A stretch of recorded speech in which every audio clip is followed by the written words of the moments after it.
আসসালামু আলাইকুম ভিউয়ার্স, আজ আমরা ফিটিং করব হোন্ডা লিভো 110 ইঞ্জিন, যার মূল সমস্যা ছিল ইনপুট শেপের বেয়ারিংগুলো ভেঙে গিয়েছিল। তো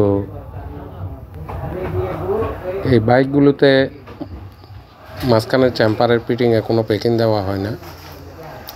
এগুলো সেট আপ করার সময় যে কোনো সময় মেকানিককে নজরদারি করতে হয় যাতে মোবিল লিকেজ না হয়। সেদিকে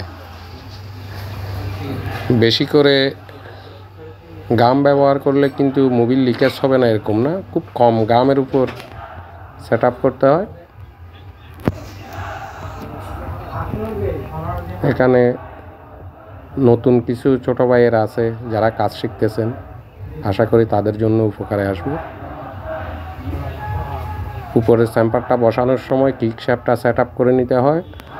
ঠাক ঠাক বার দিতে থাকলে আপনার চ্যাম্পার ফেটেও যেতে পারে, সেদিকে নজরদারি করতে হয়, এটা মনে রাখবেন। এবং এ ধরনের ইঞ্জিন ফিটিংগুলো পূর্ণাঙ্গ দেখলে একজন বাইকার ভাইয়েরও অনেকটা অভিজ্ঞতা হয়, নিজের বাইকে কাজ করার সময় অনেকটা বোঝার একটা ব্যাপার স্যাপার থেকে যায়। এখানে কিকের মিলিংটা সেট আপ করার সময় একটা জিনিস নজর দিতে হয়, সেটা হচ্ছে এখানে একদিকে দুটো দাঁত নেই, যেটা সেট আপের জন্য কোম্পানি নির্ধারিত করে দিয়েছে।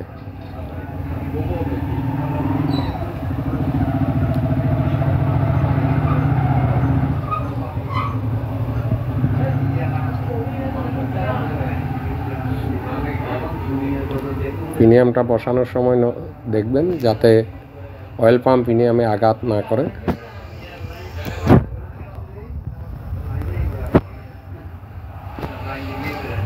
এখানে গিয়ার বক্স বসানোর পর সবকটা গিয়ার চেক আপ করে নিতে হয়, কেননা কোনো সমস্যা যদি থেকে থাকে তাহলে এখানে দেখা যাবে, দেখে নেওয়া যাবে।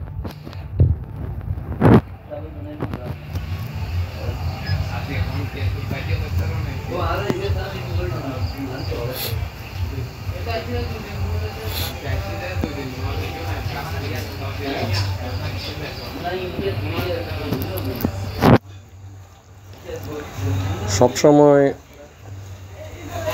ইঞ্জিনের কাজের মধ্যে একটা জিনিস নজরে রাখতে হয়, সেটা হচ্ছে পরিষ্কার। দ্বিতীয়ত, আমার সিনিয়র ভাইয়েরা হয়তো ভিডিওটা দেখবেন, কিছু ভাইয়েরা আছে ইঞ্জিন সেট আপ করার জন্য স্ট্যান্ড ব্যবহার করে। এখানে আমি স্ট্যান্ড ব্যবহার করলাম না, এটা নিয়ে হাসাহাসি করার কিছু নেই। আমারও একটা ধারণার মধ্যে পড়ে স্ট্যান্ডের সাইডে টায়ারের উপর ইঞ্জিন সেট আপ করাটা বেটার আমার দিক দিয়ে, কেননা লোহার উপর ইঞ্জিনটা রাখলে গ্যাসকেটের পেজের উপর আঘাত লাগতে পারে। ওই জন্য আমি টায়ারের উপর ইঞ্জিন সেট আপ করে থাকি। ক্লাস হাফটা দিয়ে দিলাম, নাটটা প্রথমে হাতেই লাগিয়ে ছুরিটা সেট আপ করে দিতে হয়, এরপর মেশিনে টাইট দিন বা রেস দিয়ে টাইট দেন, যাই দিয়ে দেন না কেন নির্দিষ্ট রেসটা ব্যবহার করবেন। টোকাটুকি করবেন না, হাতুড়ি শ্রেণী দিয়ে টোকাটুকি না করাটাই বেটার। ক্যারাবিলটা দিয়ে দিলাম।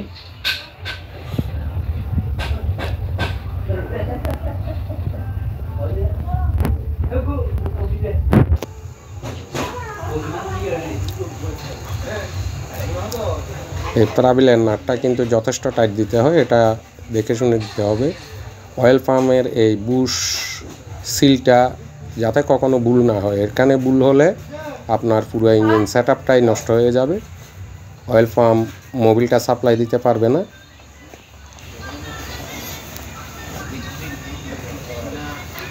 এবং সেট আপের পর আপনার একটা জিনিস মনে রাখতে হবে, এখানে যে সমস্ত বাইকে এই জায়গাটা আছে এখানে মোবিল দিয়ে দেবেন যথেষ্ট করে, যাতে আপনার বাইক স্টার্ট হওয়ার পর অয়েল পাম্প মোবিল দিতে যদিও কিছুটা সময় নেয়, আপনার ক্র্যাঙ্কশ্যাফটে যাতে কোনো সমস্যা না হয়। এখানে মোবিল দিয়ে দিচ্ছেন, আপনার ক্র্যাঙ্কশ্যাফটটা পূর্ণাঙ্গ ভিজে থাকবে মোবিলের উপর। দ্বিতীয়ত, অয়েল পাম্পটা অয়েল দিয়ে ভরিয়ে দেবেন, কেননা আমরা যখন ইঞ্জিনটা পরিষ্কার করে ফেলি এরপর অয়েল পাম্পের মধ্যে কোনো মোবিল থাকে না, শুকিয়ে যায়, যার কারণ মোবিলটা ধরতে পারে না। সেজন্য অয়েল পাম্পেও মোবিল দিয়ে ইঞ্জিনটা পেছনের দিকে ঘুরিয়ে দিলে পাম্পে মোবিল চলে যাবে এবং আপনি ইঞ্জিনে মোবিল দেওয়ার পর দ্রুত মোবিলটা পাম্প টেনে নেবে। এবং আপনার এই নেটটা ভালোভাবে পরিষ্কার করে দিতে হবে। যতবার আপনি ইঞ্জিনের যে কোনো একটা অংশ খুলবেন, নেটটা পরিষ্কার করে দেবেন এবং পাম্পে এভাবেই মোবিলটা ধরিয়ে দেবেন, যাতে আপনার স্টার্ট হওয়ার সাথে সাথে পাম্প মোবিল নিতে সুবিধা হয়। এখানে মোবিল দিয়ে ইঞ্জিনটা পেছনের দিকে ঘুরিয়ে দিলে মোবিলটা ধরে যাবে। এই যে আমি উপরের দিকে মোবিল দিলাম, আমার নিচের নেট পর্যন্ত মোবিলটা চলে আসলো।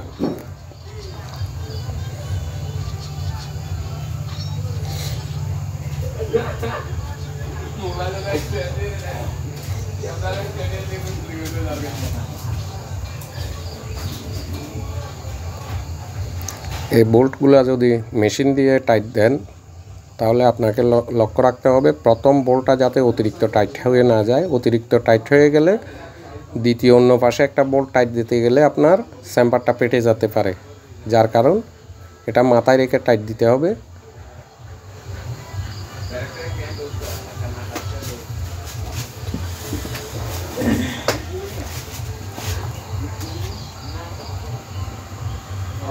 এক পাশ থেকে টাইট দেওয়া যাবে না, চতুর্দিক থেকে দিতে হবে। এক পাশ থেকে টাইট দিলে অন্য পাশে যখন আপনি টাইট দিতে যাবেন চেম্বারটা পেটে যেতে পারে।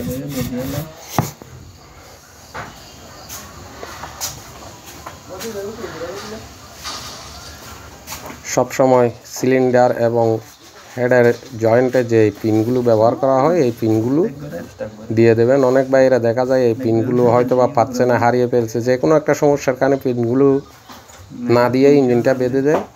এরপর আপনার লাইনার, হেড এগুলো আনসেন্টারি থেকে যায়, এর কারণে আপনার পিস্টনের জন্য সমস্যা হয়, লাইনারের জন্য সমস্যা হয়।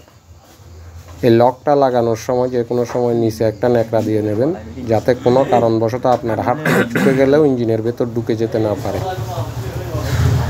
লাগিয়ে লকটা একটু ঘুরিয়ে দেবেন।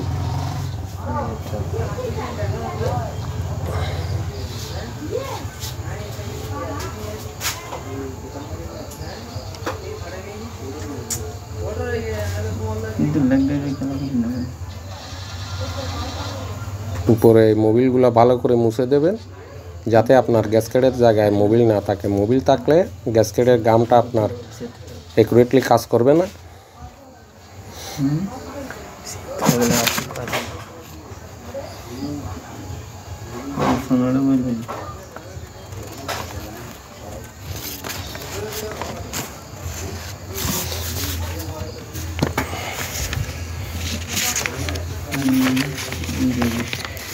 অনেক ভাইয়েরা দেখা যায় এই বোল্টগুলো না লাগিয়ে ইঞ্জিনটা ফিটিং করে দেয়। এই ধরনের ভুল কখনো করবেন না। সম্পূর্ণ বোল্টগুলো ইঞ্জিনের প্রয়োজনে কোম্পানি দিয়েছে, আমরা এখানে একটা কম দিয়ে লাগানোর কারণে যে কোনো একটা সমস্যা হতে পারে। অনেকটা সময় দেখা যায় এই বোল্টগুলো, পাশের বোল্টগুলো না দেওয়ার কারণে পাশ দিয়ে ইঞ্জিন মোবিল লিকেজ হয়, যার কারণ সবকটা বোল্ট লাগিয়ে দেবেন। যদি থ্রেড নষ্ট হয়ে যায় ওয়ার্কশপ থেকে থ্রেডটা কেটে নেবেন, এরপরও বোল্টগুলো ছাড়া কখনো ইঞ্জিন ফিটিং করবেন না।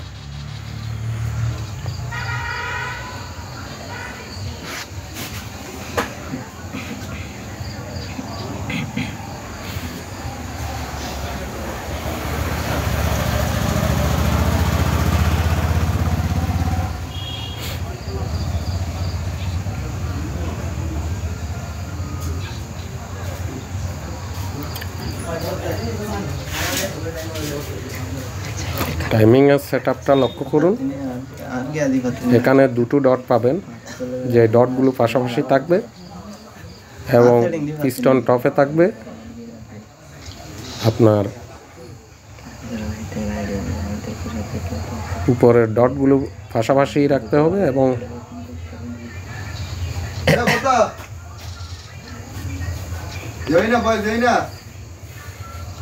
বয়স দিয়ে ইউটিউব লুকুটুকু দিয়ে রাখবা ডাউট করে দেবে আমি বউ বল কয় 이거 안 되지 와.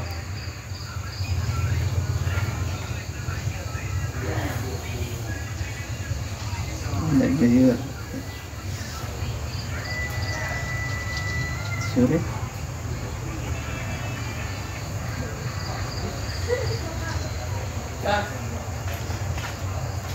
এই ডটগুলো একুরেট জায়গায় সেট আপ দিতে হবে, তবে টাইমিং একুরেট সেট আপ হবে।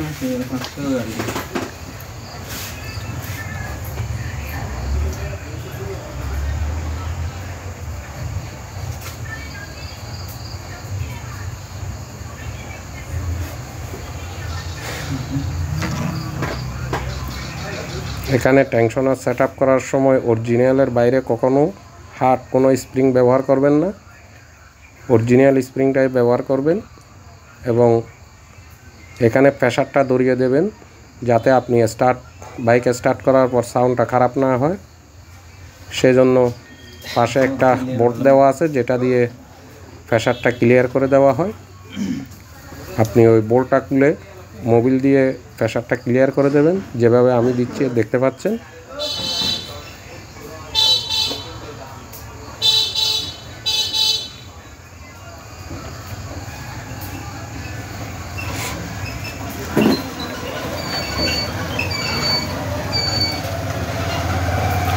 এখন প্রেসার হয়নি, যার কারণ টেনশনার প্রিমিয়ামটা লুজ।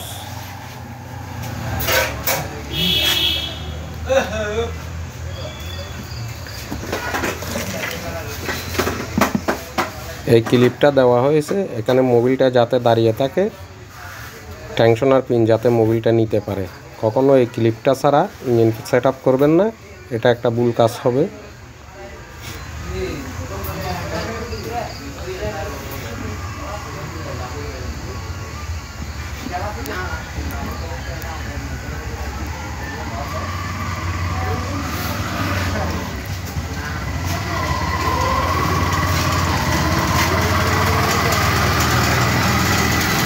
মোবিলটা দিয়ে এভাবে প্রেসার করবেন, একটা সময় দেখবেন প্রেসারটা হয়ে গেছে, টেনশনার প্রিমিয়ামটা আর পেছনের দিকে যাচ্ছে না, শক্ত হয়ে গেল।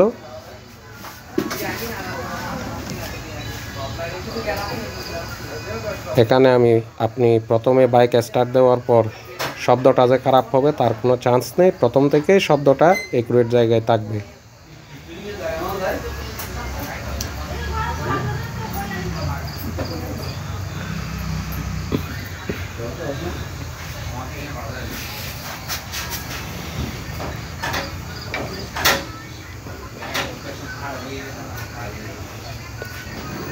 অনেকক্ষণ বক বক করে কষ্ট করে আপনাদের জন্য ভিডিওটা বানালাম, দেখে খালি হাতে চলে যাবেন না, লাইক সাবস্ক্রাইব করবেন, অনুপ্রেরণা পাবো ভবিষ্যতে আরও ভিডিও আপনাদের জন্য দেওয়ার জন্য। আপনাদের অনুপ্রেরণায় আমাদের এগিয়ে যাওয়া।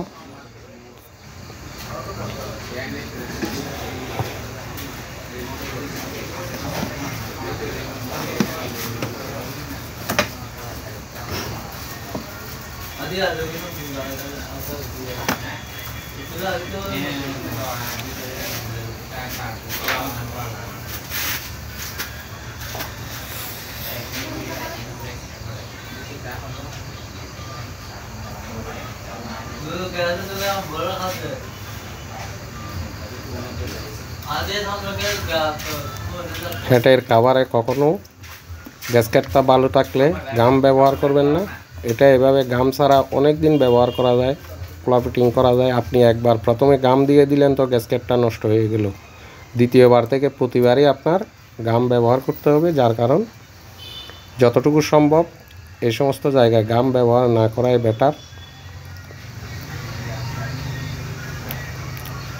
ধন্যবাদ। সাউন্ডটা শুনেন।